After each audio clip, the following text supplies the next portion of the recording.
BFM TV Face à Face. Apolline de Malherbe. Il est 8h32 et vous êtes bien sur RMC et BFM TV. Bonjour Dominique Schelcher. Bonjour Apolline de Malherbe. Merci d'être dans ce studio parce que vous êtes le premier et le seul à ce jour de la grande distribution à accepter de répondre depuis le début de la crise agricole. Honnêtement, il faut le reconnaître, c'est assez courageux de votre part. Tous les autres sont aux abonnés absents. Vous êtes donc vous le président de Système U, tous les magasins U. Et depuis le début de la crise des agriculteurs, on peut le dire et vous pouvez en témoigner, je vous invite quasiment tous les jours, vous mais aussi vos confrères, Michel-Édouard Leclerc, les présidents d'Auchan, de Carrefour, d'Intermarché. Aucun de ceux-là n'a accepté de parler jusqu'à présent, ni à ce micro, ni ailleurs. Ils sont un peu planqués, on peut le dire quand même, non ? Écoutez, moi j'ai pas l'habitude de me défiler. J'ai l'habitude d'assumer mes responsabilités et je l'ai fait d'ailleurs tout au long de la semaine dernière. Moi j'étais sur le terrain la semaine dernière, j'étais dans le Vaucluse, j'ai inauguré un magasin, j'étais au contact des clients, j'étais au contact d'un président de jeunes agriculteurs locaux. On a discuté, beaucoup échangé, tout ça, ça me nourrit et ça m'aide à réfléchir. Et surtout, j'ai aussi répondu à une longue interview à la presse quotidienne régionale où je me suis beaucoup exprimé sur ce sujet. Voilà. Et sur la question donc de la réponse que vous allez donner dans un instant aux agriculteurs, vous nous parlerez aussi des prix, puisque c'est demain soir minuit que c'est la fin des fameuses négociations commerciales. Vous allez donc nous annoncer dans un instant les premières conséquences sur les prix, hausse ou baisse et de quelle ampleur. Mais d'abord cette colère, ces blocages à Beaucaire, dans la Drôme, un feu devant la plateforme logistique de Lidl hier, des actions de dizaines d'hommes qui étaient venus de Nîmes avec des tracteurs. Il y a également des centrales de magasins qui ont été touchées. Est-ce que vous avez des magasins qui ont été ciblés ou des lieux de stockage ? Oui, on a les deux. On a des magasins qui ont été visités. On a des centrales qui ont été bloquées, parfois partiellement, ils viennent, ils repartent, etc. Et tout ça, je vais vous dire, on le comprend. Moi, la première chose que j'ai envie de vous dire ce matin, c'est que c'est sûr qu'il n'est plus acceptable de ne pas vivre dignement de son travail, surtout quand on y passe autant de temps et d'énergie. Ça n'est pas acceptable. Et il faut donc trouver des solutions. Et moi, je suis là ce matin pour essayer aussi avec vous de trouver des solutions. Après, je dis aussi que les agriculteurs sont des chefs d'entreprise, sont des entrepreneurs. Et il y a des sujets dont ils parlent qu'on comprend nous aussi très fortement. Le sujet des normes, de toutes ces choses administratives qui parfois s'accumulent. Nous aussi, à notre façon, on comprend ça parfaitement, parce que tout ça s'est complexifié ces dernières années. Sur ces points-là, vous comprenez, mais évidemment, le bras de fer qui nous occupe ce matin, c'est la question de la construction des prix. Oui. Ils sont nombreux à pointer du doigt. Je reste d'abord sur la question du terrain et de ce qu'il se passe sur le terrain avant qu'on parle de la construction des prix. Sur le terrain et notamment dans le Calvados, et ce sont nos confrères de Ouest France qui l'ont constaté, il y a eu hier effectivement une centrale d'achat des Super U à If qui a été effectivement touchée. Et là, ce que disaient les agriculteurs, c'est qu'on est concurrencé par des pays qui n'ont pas les mêmes normes que nous. Outre vos magasins, ce sont surtout, il faut le dire, les magasins Leclerc et les magasins Lidl qui ont été touchés. Est-ce que vous estimez que eux ont une part de responsabilité ? Mais tous les acteurs de la chaîne agroalimentaire ont une part de responsabilité. Je dirais jusqu'aux consommateurs. On a tous une part de responsabilité. Et face aux défis que nous mettent en face de nous les agriculteurs ce matin, il faut que chacun joue son rôle et apporte sa part à la résolution du problème. Ce que je veux vous dire, quand ils sont devant nos centrales d'achat, qu'est-ce qu'ils font ? Ils font ouvrir les camions et ils vérifient l'origine des produits. Quand ils sont français, ils rentrent. Quand ils sont étrangers, ils partent. Évidemment, ils jettent une partie de cette nourriture ou alors ils la donnent. Chez U, l'essentiel est français. Tout ce qu'on peut acheter en France est français. Notre viande fraîche est française sur nos entrepôts. Le porc, le bœuf, nos œufs, le lait, il est 100% français et ils ne trouveront pas de produits... Ils n'en trouveront pas, vous n'avez rien à cacher. Mais non, on n'a rien à cacher. Et la meilleure preuve, on a des visites en magasin. Mais la plupart de ces visites en magasin se passent... Ce que vous appelez des visites, il faut quand même préciser les choses. C'est notamment les jeunes agriculteurs qui rentrent dans les magasins de manière plus ou moins hostile, qui vérifient l'étiquette produit par produit pour s'assurer en effet que lorsque il y a marqué viande française, elle est vraiment française. Voilà, faire le tour des rayons, voir particulièrement nos produits U. Nos produits sont fabriqués à 80% par des entreprises françaises, des PME françaises. Les 20%, ce sont des produits qu'on ne trouve pas en France ou des charcuteries charcuterie italienne ou du fromage grec et des choses comme ça. D'accord ? Mais quand ils font le tour du magasin, qu'ils voient les engagements de nos patrons, souvent, ça se passe très bien. J'ai un exemple précis, Super U Marmande, la semaine dernière, la délégation arrive, relativement véhémente, en disant on va trouver plein de choses.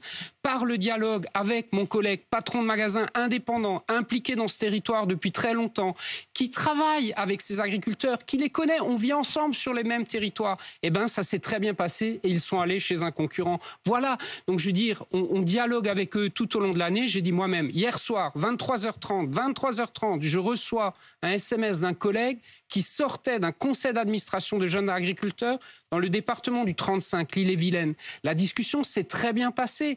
Tout n'est pas parfait, bien évidemment. Il y a beaucoup de travail, il faut continuer. Mais quand on se parle, quand on s'explique, on se comprend. Vous avez décidé de vous défendre ce matin, en quelque sorte. Et d'ailleurs, vous allez expliquer que vous avez des pistes. Vous me le disiez juste avant de rentrer dans ce studio, que vous vouliez tendre la main aux agriculteurs. Mais encore une question sur le terrain. Encore une fois, je voudrais vraiment qu'on comprenne ce qui s'y passe.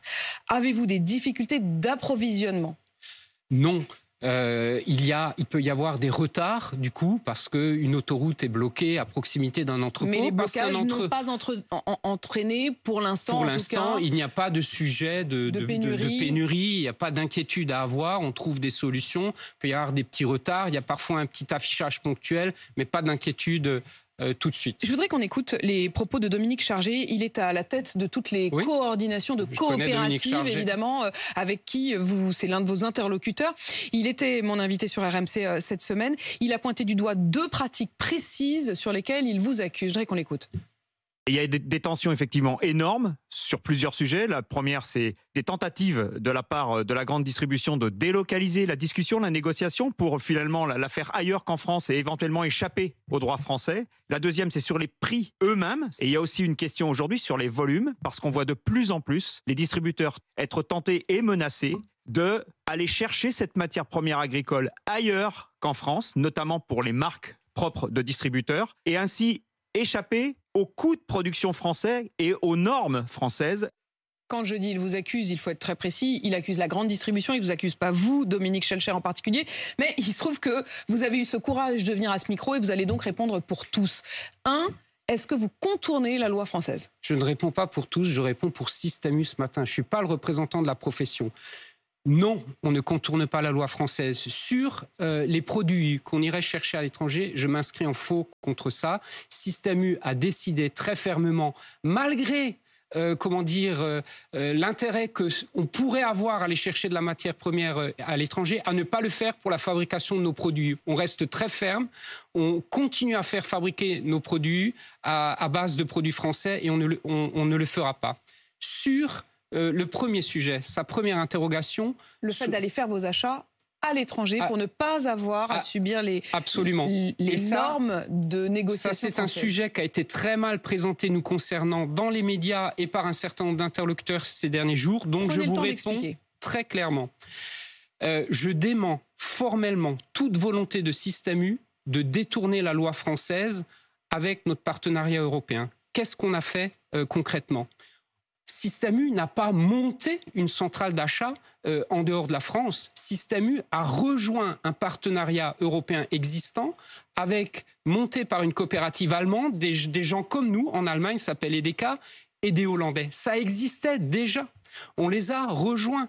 C'est eux qui ont décidé de mettre le siège de cette organisation aux Pays-Bas. C'est pas Système U qui a décidé de ça. Et surtout, dans le contrat qu'on signe avec les industriels qui s'engagent dans cette démarche, qui ne sont que les gros industriels, ils sont quelques dizaines. L'essentiel de la négociation chez Système U continue à se faire à Rungis, à notre siège. On écrit noir sur blanc dans le contrat qu'on s'engage à respecter les éléments essentiels d'Egalim, c'est-à-dire la part de matières premières agricoles et les clauses d'indexation. On s'y engage, on transpose ce qui est écrit dans le droit français dans ce contrat-là. Et donc, on ne cherche pas à détourner. Qu'est-ce qu'on cherche à faire ? Il faut être précis, c'est important. On ne cherche pas à détourner, on cherche à peser contre certains très gros industriels face à qui on ne pèse plus en France, sans remettre en cause la part de matières premières agricoles. Vous parlez de Nestlé, je parlez parle de Coca, voilà, vous des parlez très de grands, Danone, vous parlez des gens, très gros. des très gros qui sont très puissants face à nous, qui pesons 12% de part de marché en France. Si vous ne vous alliez pas avec et si on met pas, on fait quoi? On met nos quantités d'achat ensemble avec les Allemands, les Hollandais, pour peser face à des gens pour qui la France n'est plus grand-chose. On a bien compris, et notamment, alors là pour le coup, on va donner un nom, Leclerc, Michel-Édouard Leclerc l'a d'ailleurs reconnu, il a des centrales d'achat notamment au Portugal et en Pologne, il achète une partie du stock qu'il vend en France là-bas, il fait venir ici et il les achète moins cher, on est bien d'accord?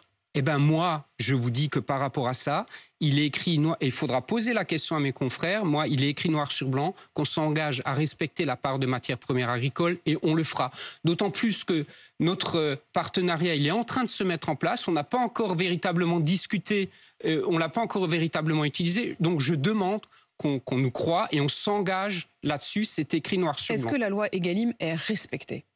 Pas seulement par vous, je veux dire, mais par les industriels au milieu. On a entendu cette semaine, notamment des producteurs laitiers, j'en avais un évidemment sur le plateau d'RMC hier, qui me disait, lorsque l'on achète sa brique de lait Lactalis, donc parlons de Lactel, dans un rayon de supermarché, elle a augmenté de 26 centimes. Sur ces 26 centimes, il n'y en a que 7 qui vont dans la poche du laitier. Où vont les autres ? Mais votre question est extrêmement importante. Il faut redire à tout le monde que sur nos produits à notre marque, la marque U, là nous sommes responsables, nous nous engageons. Et là, par exemple, on signe ce qu'on appelle... sur une bouteille de lait U, oui, quelle est l'augmentation et quelle est la part qui va à l'agriculteur ? Mais là, pour ce produit U, on signe à 3. Il y a autour de la table, nous, il y a l'embouteilleur, celui qui met en bouteille. C'est une ETI française, magnifique d'ailleurs.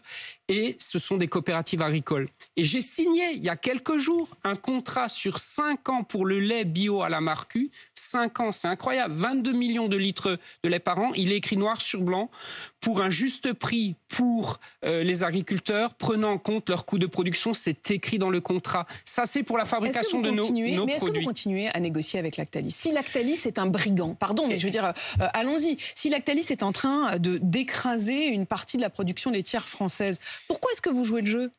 Ça, c'est le second sujet, c'est la discussion sur les grandes marques qui est différente. Et là, la difficulté, c'est que nous, on ne paye pas directement l'agriculteur. On paye un industriel qui paye un agriculteur derrière. Vous achetez vos bouteilles à Lactalis. Et là où il y a un écart, c'est que parfois le prix qu'on paye à l'industriel n'est pas forcément celui que l'on voit reverser à l'agriculteur. Et ça, dans les discussions, et c'était le cas hier soir en Île-et-Vilaine, dans la discussion entre mon collègue patron et les agriculteurs, c'est ça qu'ils nous ont dit. Mais ça, c'est pas à moi qu'il faut poser la question. Il faut la poser à l'industriel. Vous négociez Pourquoi où avec Lactalis ? Est-ce que vous négociez en France ou est-ce que ça fait partie de ces grands industriels ? Il se trouve que c'est français, mais que c'est aussi international. Est-ce que Lactalis négocie sur le sol français ou est-ce que Lactalis négocie en dehors de la France ? L'objectif pour Lactalis à terme, mais ça n'est pas fait aujourd'hui avec Lactalis, c'est effectivement qu'on négocie au niveau européen parce que c'est aussi une multinationale, mais avec le respect de la part de matières premières agricoles. Vous dites ça. Mais alors encore une fois, je n'espère qu'une chose, c'est de pouvoir poser la même question également à vos autres confrères. Ils répondront pour eux. Mais ça veut dire qu'aujourd'hui, vous êtes en train de monter cette centrale d'achat à l'étranger. Ouais. C'est déjà le cas pour Leclerc, par exemple. Ça veut dire qu'au moment où on se parle, en réalité, Lactalis et Leclerc négocient en dehors du périmètre français. Posez la question à mes confrères. Moi, ce qui est important... Ça ne se passe pas en France. Il faut poser la question à mes confrères. Lactalis, entreprise française, Leclerc, entreprise française, font leur prix en dehors de l'Hexagone. Poser la question à mes confrères. Mais Lactalis est une entreprise à dimension mondiale et donc qui a des ventes dans les mondes entiers. Écoutez, je vais vous dire, face à ces très grands industriels qui sont très puissants, mais particulièrement les multinationales étrangères, nous ne pesons pas grand-chose. Et ce qui compte, c'est que la part de matières premières agricoles. Maintenant, l'important, c'est qu'on vienne aux pistes de solutions concrètes. Allez-y, vous avez dit 5 pistes. Lesquelles ? La première chose, et les agriculteurs l'attendent énormément, et ça on peut le dire ce matin, c'est plus de contrôle. Moi je suis pour plus de contrôle. Vous dites contrôlez-nous. Nous avons été contrôlés vendredi dernier, nous avons été contrôlés hier. La prochaine date de contrôle est déjà fixée. Donc Bruno Le Maire qui a annoncé un fort renforcement de tout ça, c'est fait, c'est dans les actes. On est contrôlé presque tous les jours en ce moment. On attend le résultat des contrôles, mais je dirais avec pas mal de sérénité. Et on verra. Donc, et on assume. Première chose. Deuxième chose, L'esprit de la loi Egalim, c'était beaucoup de transparence, notamment sur la part de matières premières agricoles. Je recevais ce matin la patronne de Foodwatch, l'association particulièrement attentive à ça, qui disait il n'y a toujours pas de transparence. Est-ce qu'il va y en avoir? Il n'y en a pas assez. 30% seulement des fournisseurs qui viennent nous voir font une vraie transparence sur la part de matières premières agricoles. 70% utilisent une clause de la loi qui s'appelle la clause numéro 3. Vous déposez un certificat qui dit « Je vous prouve que la matière première agricole, c'est ça ». Ma première proposition, c'est il faut supprimer cette clause numéro 3. Il faut que tous les industriels viennent avec une vraie transparence. Ce sera plus simple. C'était dans la loi Egalim, ça n'est toujours pas fait donc. Mais ça le sera. Ça ne fonctionne pas suffisamment bien. Il faut supprimer cette clause numéro 3, première proposition. Deuxième proposition, on n'en parle pas du tout assez, les clauses d'indexation. La loi Egalim prévoit que les contrats soient dotés de clauses d'indexation qui font que si la part de matières premières agricoles bouge dans l'année, on en tienne compte dans l'année. Mais ça, c'est un sujet crucial pour les agriculteurs. Ça veut dire en temps réel, en quelque sorte. En temps réel. Pas être toujours en décalage par rapport à la question de l'inflation et des coûts de production. Quel est leur sujet majeur? Et je le comprends parce qu'on a vécu la même chose en 2022. Leurs coûts de production ont augmenté. L'électricité, le carburant, leurs achats de nourriture pour les animaux, tout ça a augmenté. Or, qu'est-ce qui se passe? Les négociations, c'est pendant 2 mois et demi, 3 mois. Puis on applique un prix toute l'année. Je vais appliquer exactement ce que vous venez de dire. Vous venez de dire que vous avez signé la semaine dernière, ou il y a quelques jours, un contrat sur 5 ans pour le lait bio de la marque U. Oui. Est-ce que ça veut dire que vous l'avez signé à un prix stable ou est-ce que vous l'avez signé avec un prix évolutif, c'est-à-dire dans 6 mois l'agriculteur vous dit écoutez on l'avait signé à je sais pas combien de centimes, mes coûts de production ont augmenté, forcément ça va augmenter. Oui. Vous avez tout compris, notre contrat sur 5 ans c'est ça avec révision régulière en fonction des coûts de production et ça bouge régulièrement, il faut faire pareil sur les autres. Troisième proposition, ça veut dire que le système actuel de négociation, et ça Apolline de Malherbe, je vous l'ai déjà dit sur ce plateau il y a quelque temps, il est à bout de souffle, il ne fonctionne plus. Les parties Egalim, part de matières premières, indexation, il faut les préserver, les améliorer, mais négocier pendant 2 mois et demi seulement, ne pas pouvoir s'adapter tout au long de l'année, enlever cette tension qui se concentre sur 2 mois et demi, ça ne tient plus. On est au bout du système. Ça fait 1 an que je le dis, il faut le changer. Quatrième proposition ou piste de réflexion, il faut multiplier les contrats tripartites. Dans le lait, par exemple, moi je serais pour que soient présents autour de la table l'industriel, le distributeur et les agriculteurs, qu'ils soient présents et qu'on signe à 3 pour que ça garde. Il y a évidemment un grand absent, c'est que c'est l'industriel. En gros, l'industriel négocie avec l'agriculteur et ensuite l'industriel négocie avec vous. Or là, vous voudriez que les 3 soient autour de la table. Voilà. Et enfin, toute dernière proposition. Rappelons ce matin, et c'est très important, que la loi Egalim est expérimentale. C'est écrit comme ça. Et qu'une mission d'évaluation vient d'être mise en place, animée par les députés Frédéric Descrozaille, Aurélie Trouvé. Il se trouve que je les connais les deux. Et je dis, accélérons le travail de cette commission pour que ça évite... C'est transpartisan, puisqu'ils ne sont pas du tout du même bord politique. Qu'on réfléchisse, moi je suis à leur disposition pour travailler sur ces pistes-là, améliorer, aller vite et faire en sorte que ce revenu soit sanctuarisé et progresse. Les négociations commerciales, je le disais, se terminent demain soir minuit. Quelles sont les tendances? Est-ce que vous pouvez nous dire que l'objectif est atteint? L'objectif de cette avancée des négociations, c'était soi-disant de faire baisser les prix. Il y aura les deux. Il y aura des baisses de prix dans des domaines où c'est possible et où la matière première, justement, a un peu baissé. Mais voilà, il y aura un certain nombre de domaines, et particulièrement dans le contexte actuel, où il y aura encore un peu de hausse. Je pense aux produits laitiers, par exemple. Les produits laitiers, la part de matières premières agricoles est à la hausse. On a accepté cette hausse, c'est la loi, et donc il y aura une répercussion. Sera d'autant plus capable de le comprendre. Il y a 75 grandes marques, comme vous le disiez, c'est avec elles que vous finissez de négocier demain soir. Est-ce que vous avez rompu les négociations avec quelques-unes d'entre elles? Il y a encore beaucoup de travail jusqu'à demain soir. Je vois votre petit sourire pour ceux qui nous écoutent à la radio. Là, je sens que vous vous dites, oulala, zone d'inconfort. Il y a encore beaucoup de travail jusqu'à demain soir. Les équipes sont sur le pont et je les salue d'ailleurs, mes collègues et puis tous nos négociateurs. Il y a encore beaucoup de travail. Vous aviez du mal avec Heinz, avec Barilla, avec Mondelez? Il y a un certain nombre de situations tendues. Vous avez cité Mondelez. Oui, moi je dis Mondelez, on ne comprend. Mondelez, c'est les biscuits, c'est les biscuits Oreo, c'est les biscuits, la demande de Mondelez, donc Lu ou Milka, va bien au-delà de la part de matières premières agricoles à un niveau qu'on ne comprend pas. Et c'est ça que je dis. Vous pourriez aller jusqu'à enlever ces produits de vos rayons? C'est possible. Les biscuits Lu, les biscuits Oreo. On ne l'exclut pas. La difficulté, et c'est pour ça nous renvoie au sujet précédent, quand on fait ce genre de choses, on se rend compte en fait que ça ne change plus rien pour eux. Ils disent de toute façon, on ne vous vend pas à vous, on vendra ailleurs dans le monde, donc c'est pas très grave. On en est là. Donc le rapport de force face à ces interlocuteurs-là, est-ce qu'on est à l'aube d'une forme de révolution dans leur sens à eux. Où on ne dira plus le juste prix, c'est le prix bas? Je crois qu'après, voilà, là on touche un autre sujet qui est majeur. Ayons ce chiffre en tête. À l'après-guerre, l'essentiel du budget d'un foyer français, la moitié, près de la moitié, c'était l'alimentation. On est à 13% aujourd'hui. C'est-à-dire quoi? C'est-à-dire que les Français consacrent leur budget à autre chose. C'est devenu une part d'ajustement très forte en ce moment. Eh bien, il faut redonner son juste prix à l'alimentation. Et je redis un autre chiffre. La grande distribution, ce n'est que 40% des écoulements des agriculteurs. Parlons aussi des 60 autres pourcents et notamment la restauration. Et on va le poursuivre, bien sûr. Merci Dominique Schelcher d'avoir eu le courage de venir justement défendre aussi votre bout de gras en quelque sorte. Vous êtes le président de Système U. Merci de toutes les informations que vous nous avez données ce matin.